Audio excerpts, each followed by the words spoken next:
ஆண்டவராகிய இயேசு கிறிஸ்துவின் நாமத்தில் இந்த காலை வேளையில் உங்கள் அனைவரையும் நான் வாழ்த்துக்கிறேன். 1 தீமோத்தேயுவின் புஸ்தகம் 1:19. இந்த நல் மனசாட்சியை சிலர் தள்ளிவிட்டு விசுவாசமாகிய கப்பலை சேதப்படுத்தினார்கள். விசுவாசமாகிய கப்பலை சேதப்படுத்தினார்கள். இந்த விஷயமே, இந்த விசுவாசம் அப்படிங்கிறது பரிசுத்த வேதாகமத்தில் நம்ம பார்க்கும்போது அது விலையேற பெற்றதா இருக்கு. விசுவாசம் அப்படின்னா என்ன? நம்பப்படுகிறவைகளின் உறுதியும் காணப்படாதவைகளின் நிச்சயம்தான் விசுவாசம். இந்த நம்பிக்கைக்கும் விசுவாசத்துக்கும் என்ன வித்தியாசம்? நம்பிக்கை அப்படின்னு சொன்னால் நம்ம மனுஷர்கள் மேலே வைக்கிறது, உலகத்துடைய காரியங்கள் மேலே நம்புகிறோம். இந்த காரியம் எனக்கு நடக்கும், ஒருவேளை அது நடந்தாலும் நடக்கலாம், நடக்காமலும் போகலாம். இந்த மனிதர் எனக்கு உதவி செய்வார் அப்படின்னு நம்ம நினைக்கிறது நம்பிக்கை. ஆனால் விசுவாசங்கிறது 100% நடக்கும்னு நம்ம உறுதியாக நினைக்கிறது தான் விசுவாசம். மனுஷன் மேலே வைக்கிறது நம்பிக்கை, நடந்தாலும் நடக்கலாம், நடக்கலைனாலும் இல்லை. இதுதான் நம்பிக்கை. விசுவாசங்கிறது 100% நடக்கும். இதைத்தான் நம்ம பார்க்குறோம். இந்த விசுவாசம் அப்படிங்கிறது தேவனுடைய பார்வையில் விலையேற பெற்றது. பொதுவாக இந்த விசுவாசம் பொண்ணுக்கு, தங்கத்துக்கு பல இடங்களில் ஒப்புமையாக சொல்லப்பட்டிருக்கு. பொதுவாக தங்கத்தை மண்ணிலிருந்து எடுக்கும் பொழுது அந்த தங்கம் ஜொலிக்கிறதுக்கு, நம்ம கையில் வர்றதுக்கு பல சுத்திகரிப்புகள் நடக்குது. அதே போல தான் நம்மளுடைய விசுவாசம் ஆண்டவருடைய பார்வையில் விலையேற பெற்றதாக இருக்கிறதுனால பல உபத்திரவங்கள், பாடுகள் வழியாக நம்ம விசுவாசம் சுத்திகரிக்கப்பட்டு மேம்பட்டுக்கிட்டே இருக்கும். நம்ம பேரே விசுவாசை தான். ஆனால் இன்றைக்கி பல பேர் என்ன செய்கிறாங்க? உலகத்தில் வரக்கூடிய பாடுகள், உபத்திரவங்கள், போராட்டங்கள் வரும் பொழுது அந்த விசுவாசத்தை விட்டு விலகிறாங்க. அதுதான் மிகப்பெரிய பேர் ஆபத்தே நமக்கு. ஆபிரகாம்கிட்ட ஆண்டவர் சொல்கிறாரு, நான் காண்பிக்கிற தேசத்துக்கு புறப்பட்டு போ, நான் உன்னையும் உன் சந்ததியையும் ஆசீர்வதிப்பேன். ஆண்டவர் அழைக்கும்போது ஆபிரகாமுடைய வயது 75. தேவஜனமே, அவருடைய மனைவி சௌந்தரியவதி, திரளான அவருடைய ஆஸ்திகள் இருக்குது. இப்போ அவர் காண்பிக்கிற தேசத்துக்கு போகணும் அப்படின்னா வீடு, அவருடைய நிலம், காடு, தோட்டம் எல்லாமே வித்துட்டு போயிருக்கணும். இவர் அவசரப்பட்டு விற்கிறார் அப்படிங்கிறதுனால எல்லாமே குறைவான விலைக்கு கூட வாங்கியிருக்கலாம்.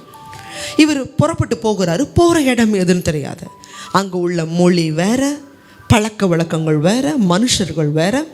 இன்றைக்கி இருக்கிற மாதிரி அன்றைக்கி போலீஸ் ஸ்டேஷன், வக்கீல், ஹியூமன் ரைட்ஸ் எதுவுமே கிடையாது. பாதுகாப்பு இல்லாத இடம், இல்லாத நாட்கள்.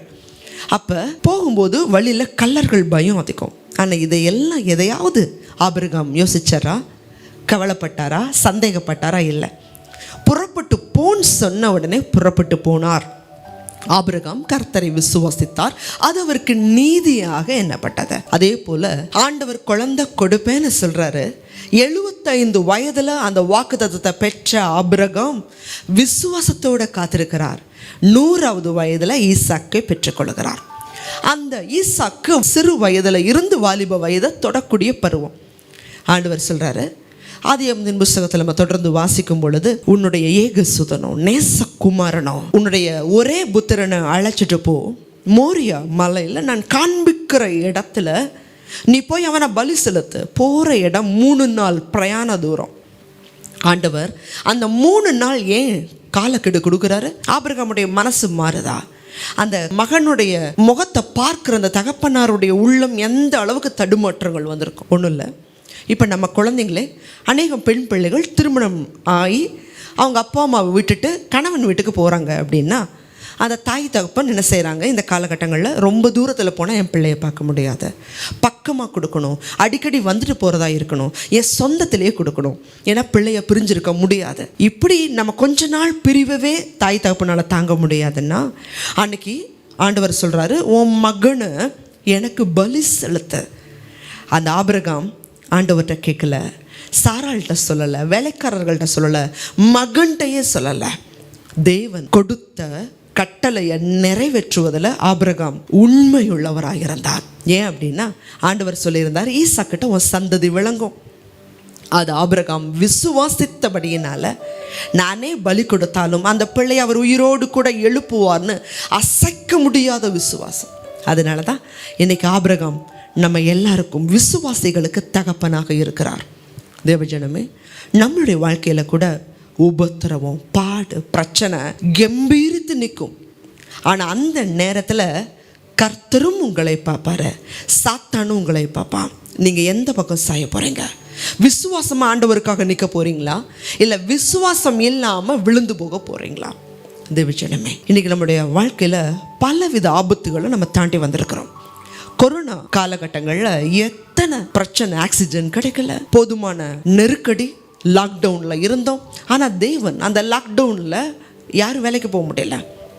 பலவித எதிர்மறையான சூழ்நிலைகள், வெளியில் சுதந்திரமாக கூட போக முடியாது, மனுஷர்களை பார்க்க முடியாது, கல்யாணம் பண்ண முடியாது, ஒரு துக்க காரியத்துக்கு போக முடியாது, உடல்நிலை சரியில்லைனா கூட அவங்கள போய் பார்க்க முடியாது. அந்த காலகட்டங்களில் இன்றைக்கி எத்தனையோ பேர் மறைத்தாங்க. ஆனால் தேவன் ஒரு வேளை கூட உணவு இல்லாமல் தேவன் நம்மளை வைக்கலையே. தேவன் அபரிவிதமாக போச்சாரே. இன்னும் எங்களுடைய வாழ்க்கையில் சொல்லணும்னா, பல பேர் கொரோனா பேஷண்ட்டாக இருந்தவங்க எங்கள் வீடுகளுக்கே, இது எங்களுடைய சபை மக்களுக்கும் தெரியும், அதனால் நான் சாட்சியாக சொல்கிறேன், 104, 105 டிகிரி காய்ச்சல் இருக்கிறவங்க கூட எங்களுடைய பெர்மிஷனே கேட்கல, எங்களுடைய வீடுகளுக்கு வந்தது உண்டு. ஜெபிங்க ஃபஸ்ட், எங்களுக்கு பயமாக இருக்கு, ஜெபம் சொல்லி எங்களுக்கு வீட்டுக்கு தூக்கிட்டு வந்தது உண்டு. ஆண்டவருடைய கிருபையினால் அவர்களுக்கு நாங்கள் தொட்டு தான் ஜெபிச்சோம். ஆனால் தேவன் அவர்களுக்கு சுஸ்தமாக்கினார். டாக்டர்னால் கைவிடப்பட்டவங்க, ஹாஸ்பிட்டலில் இடம் கிடைக்காதவங்க, ஆக்சிஜன் இல்லாமல் எங்களுக்கு ஃபோன் வந்துக்கிட்டே தான் இருந்துச்சு. வீட்டுக்கு பேஷண்ட்டுகளை எங்களை கேட்காமையே தூக்கிட்டு வந்துக்கிட்டே தான் இருந்தாங்க. ஆனால் ஆண்டவர் மேலே பாரத்தை வைத்து வீட்டுக்குள்ளே வந்தவங்கள வெளியில் போங்கன்னு சொல்ல முடியாது. அப்போ தெய்வ ஊழியர்களாக இருக்கிறதுக்கே அது தகுதி இல்லை. ஜெபிச்சோம். ஆண்டவருடைய பெரிதான கிருபையில் எந்த தொற்றும் எங்களை தொற்றிக்கொள்ளவில்லை. நம்ம விசுவாச கிரியையில் காட்டும்பொழுது தேவன் அதை வாய்க்க பண்ணுகிறார். தேவஜனமே, விசுவாசம் அப்படிங்கிறது எப்படி பொன் அக்கினியில் சோதிக்கப்படுமோ, நம்ம விசுவாசம் கூட உபத்திரவத்தில் தான் தெரியும். உபத்திரம் வருதா, பிரச்சனை வருதா, பாடு வருதா, தேவனை விட்டு விலகுவது சாத்தியமில்லை. தேவனுடைய சமூகத்தில் விசுவாசத்தை பிடித்து கொள்ளுங்க. அப்போ தான் எல்லா ஆசீர்வாதங்களையும் பார்க்க முடியும். இந்த விசுவாசத்தினால நம்ம பெறக்கூடிய ஆசீர்வாதங்கள் நீங்கள் பார்த்தீங்க அப்படின்னா, இந்த விசுவாசம் இருந்தால் தான் நமக்கு ரட்சிப்பே கிடைக்கும். மார்க் புஸ்தகம் 16:16 வாசிங்க. விசுவாசம் உள்ளவனாகி ஞானஸ்நானம் பெற்றவன் ரட்சிக்கப்படுவான், விசுவாசியாதவனோ ஆக்கினைக்குள்ளாக தீர்க்கப்படுவான். உலக பிரகாரமான ஆசீர்வாதம் மட்டும் இல்லை, நமக்கு ஆவிக்குரிய ஆசீர்வாதமாகிய ரட்சிப்பே. நமக்கு விசுவாசம் இருந்தால் தான் நம்ம ரட்சிக்கப்பட முடியும், பரலோகம் போக முடியும். ரெண்டாவது, இந்த விசுவாசம் இருந்தால் தான் நமக்கு அபிஷேகம். விசுவாசம் உள்ளவனுடைய இருதயத்திலிருந்து ஜீவ தண்ணீர் உள்ள நதிகள் புறப்படும். அநேக இடங்கள் அப்போஸ்தலனாகிய பவுல், நீங்கள் விசுவாசத்தினால் ரட்சிக்கப்பட்டீங்களா, பரிசுத்தாவியை பெற்றீங்களான்னு சொல்லி கைகளை வைத்த போது அபிஷேகத்தை, பரிசுத்தாவியை பெற்றுக்கொண்டார்கள். இன்றைக்கி நம்ம ரட்சிக்கப்படணும்னா விசுவாசம் தேவை, பரிசுத்தாவியை பெறணும்னா விசுவாசம் தேவை. இது மட்டும் இல்லை, நம்ம வியாதி சுகமாகணும்னா விசுவாசம் தேவை. வாசிக்கலாம். யாக்கோபு 5:15 வாசிங்க. அப்பொழுது விசுவாசம் உள்ள ஜெபம் பிணியாளியை ரட்சிக்கும், கர்த்தர் அவனை எழுப்புவார், அவன் பாவம் செய்தவனானால் அது அவனுக்கு மன்னிக்கப்படும். வியாதி நீங்கணும்னா விசுவாசமுள்ள ஜெபம் தான் பிணியாளியை ரட்சிக்கும்.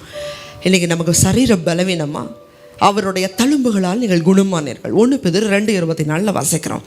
விசுவாசத்தோடு நம்ம ஜெபிக்கும் போது அந்த வியாதிகள் நீங்கும். இன்றைக்கி சந்தேகத்தோடையும், பாதி விசுவாசம் பாதி சந்தேகம், பாதி விசுவாசம் பாதி பயம், அதனால தான் நம்ம அற்புதங்களை பார்க்க முடிகிறதில்ல. இயேசு கிறிஸ்து உலகத்தில் வாழ்ந்த பொழுது அவர்கிட்ட அற்புதத்துக்காக தேடி வந்த அத்தனை பேருமே ஆண்டவராக இயேசு கிறிஸ்து சொன்ன ஒரே வார்த்தை, உன் விசுவாசம் உன்னை ரட்சித்தது. யாருக்கெல்லாம் அந்த விசுவாசம் இருந்துச்சோ, குருடர்கள் பார்வையடைந்தாங்க, முடவர்கள் நடந்தாங்க, வியாதியஸ்தர்கள் சுகமானாங்க, பிசாசு பிடியில் இருக்கிறவங்க விடுதலை பெற்றார்கள். அது மாத்திரம் இல்லை, மரித்த லாசருடைய கல்லறைக்கு 4வது நாள் ஆண்டவர் போகும்போது மரியாள்கிட்ட சொல்கிறாரு, நீ விசுவாசித்தால் தேவ மகிமையை காண்பாய். நம்ம வாழ்க்கையில் எதெல்லாம் முடிஞ்சு போச்சுன்னு நினைக்கிறோமோ, உங்கள் விசுவாசத்தை மாத்திரம் விடாதீங்க. உங்கள் பாவமாக இருந்தாலும் சரி, பாவம் பக்கத்தில் வருதா, விசுவாசத்தோடு கூட ஜெபம் பண்ணுங்க. அதுக்கு மேலே தேவன் உங்களுக்கு அதிகாரத்தை கொடுப்பார்.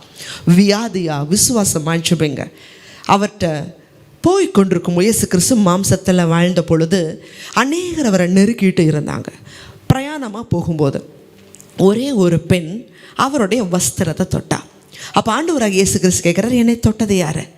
அப்போ சீசர்கள் கேட்குறாங்க, என்ன ஆண்டவரே, இத்தனை பேர் உங்களை நெருக்கிக்கிட்டு இருக்கிறோம், இப்போ போய் யார் என்ன தொட்டாங்கன்னு சொல்லி கேட்குறீங்களே. அப்போ ஆண்டவராக இயேசு கிறிஸ்து சொல்கிறாரு, என்ன விசுவாசமாக ஒருத்தர் தொட்டாங்க, என்னிடத்துல இருந்து வல்லமை புறப்பட்டது, அதை நான் அறிகிறேன். தேவஜனமே, அப்படின்னா என்ன அர்த்தம்? ஒரு மனுஷன் விசுவாசிக்கும் போது தேவனுடைய பர்மிஷனே இல்லாமல் அவற்றிருந்து வல்லமை புறப்படுது.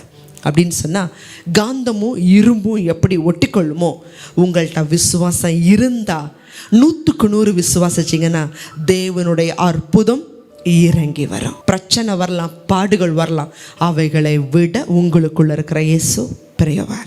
ஜெபிக்கலாம். அதிகமாக நேசிக்கிறீங்களா அன்புள்ள ஆண்டவரே? இன்றைக்கி வாழ்க்கையில் பிரச்சனைகள் வரும்போது நாங்கள் சோர்ந்து போய் ஜெபத்தை நிறுத்திடுறோம்.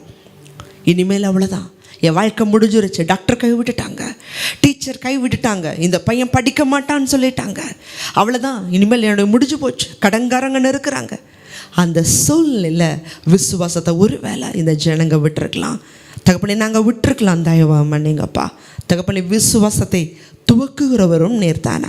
இந்த தேவ செய்தியை பார்க்குற ஜனங்களுடைய வாழ்க்கையில் யாருடைய வாழ்க்கையில் நம்பிக்கை அற்று போயிருக்கிறாங்களோ விசுவாசத்தை கொடுங்கப்பா. விசுவாசம் பெருகட்டும். தகப்பன் தாமே கிருபை கொடுங்க.